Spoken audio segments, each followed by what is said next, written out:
ഈശ്വരാ, ഇതൊക്കെ കണ്ട കാലം മറന്നു. മതി, ഇത് മതി. ഇനി ക്രിയകൾ അങ്ങോട്ട് തുടങ്ങാം. അച്ഛൻ തിരുമേനി, ക്രിയ വേഗാകാം. നാവിന് ഉറക്കത്തിന് സമയമായിരിക്കുന്നു. ഹേയ്, ഉണ്ണുക ഉറങ്ങുക ആ ഒരു വിചാരമുള്ളൂ. ആ സമയത്ത് എന്തോ ഒരു പ്രയോഗം ഉണ്ടല്ലോ. ഒരു വാഴ വെച്ചിരുന്നെങ്കിൽ എന്നല്ലേ അച്ഛൻ തിരുമേനി ഉദ്ദേശിച്ചത്? രാത്രി 2 മണിക്കാണല്ലോ അച്ഛൻ തിരുമേനി വായിക്കാൻ പോണ. ഹലോ, ഓ ഓ, ദാ വരുന്നു. എന്താ ഉണ്ണി തിരുമേനി? ഹൈ, അങ്ങോട്ട് മാറിക്കുക. അച്ഛൻ തിരുമേനി,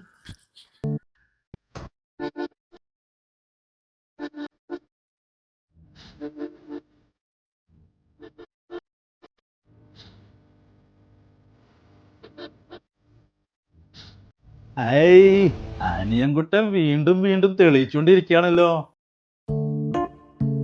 മുട്ടൻ തമ്പുരാൻ തെളിയിക്കുന്നുണ്ട്, പക്ഷെ പോയാനാണെന്ന് മാത്രം. അച്ഛൻ തിരുമേനി, ഇതിനി നമുക്ക് വേണ്ട. അച്ഛൻ തിരുമേനി, അനിയൻകുട്ട ഒന്നിനും പുച്ഛിച്ച് കളയണ്ട. ഇതെല്ലാം നമുക്ക് ആവശ്യം വരുന്നതാ. പുത്തൂരം ബീച്ച്